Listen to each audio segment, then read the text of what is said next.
we handled the Japanese pretty well, you know. Even they were all over the damn place too, you know. And we came close to attacking Japan proper. We had Harry Truman, who was an officer, who threatened the Japanese with the atomic bomb, and they just backed off and they said, "We quit. We'll pull our people in. We don't want to be bombed in any fashion or another." One day, close to our departure date, our battalion commander asked to see me in his quarters after mess. The sergeant who delivered the order stood smiling as he stood with the flat door of our quarters swung open, held out with his left hand. I was the only one around. "Dress smart, PFC Savic. You're meeting with the big guy." An hour later, after skipping lunch and ironing a faded cotton khakis, I was in my uniform and standing outside the colonel's tent. Before I could walk inside, he stepped into the bright daylight. I don't remember his name. He had a mustache and a dark brown eyes. His sharp jaw line pointed straight at my throat. His side cap tilted to his right over the part of his slick gray-brown hair. The eagle, globe, and anchor insignia of an officer in the Corps glinted in the afternoon sun. I wore a side cap too. I saluted. "At ease, Private." "Yes, sir." "What kind of name is Pandel? Where are you from?"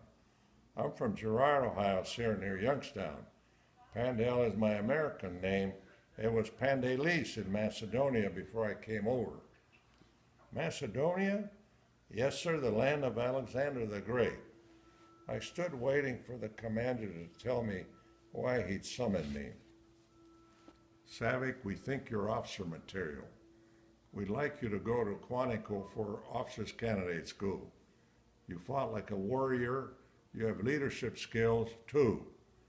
I thought about what he said, officer material. "Thank you, sir, I'm honored. But I have a scholarship to play football at Ohio State University. I want to fulfill that obligation." He didn't say anything for a few seconds. He looked up at the sky where a group of P-51s flew in formation past the only cloud in the heavens. He returned from his gaze and looked me square in the eyes. "Go to it, young man. Best of luck to you."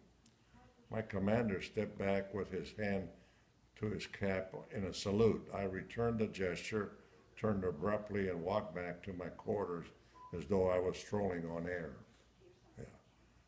But another feeling seeped into my soul as I started packing up. I wrapped a small framed picture of my mom in a clean T-shirt and placed it on my cot. I slid my harmonica into the inside sleeve of my canvas duffel. I took down the autographed picture of Frances Langford from the tent post behind me. She was a beauty, boy, I tell you. Asking one of the guys who didn't see the Hope show if he wanted it. He thanked me and stared at it up close through his thick glasses. I stacked the hundreds of letters I got from Stubby, one on top of each other in three tall piles. Stubby served in Europe with the Army and never said a word about what he was doing there. His letters were filled with worry about me. I read some of my mom's letters. They were filled with love. They all ended with her certainly that I would return. Then there was the only letter I received from my dad, the whole war. It arrived a few days after Harry dropped the bombs. I never opened it, but I didn't throw it away either. I put it with the other letters and tied cotton string around them. Maybe it was melancholy that snuck up on me. That strange feeling you get when something really big has ended. Maybe it was guilt for coming through the carnage with not a scratch. Maybe it was an image of the Jap soldiers screaming their way out of the caves with their skin melting away, still firing at us. I suddenly remembered the name of the young Marine driving the amphib right next to mine on that first wave into Peleliu. The amphib that took that terrible direct hit. His name was Johnson. We called him Johnny Boy. I cried thinking about his freckled face.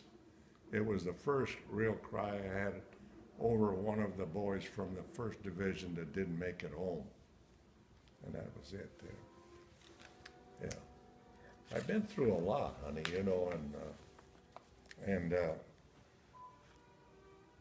and life's been good to me from the standpoint of what I've done in life as far as business is concerned, and the family meant a lot to me, and I made sure I took care of the family as far as school was concerned and everything, you know.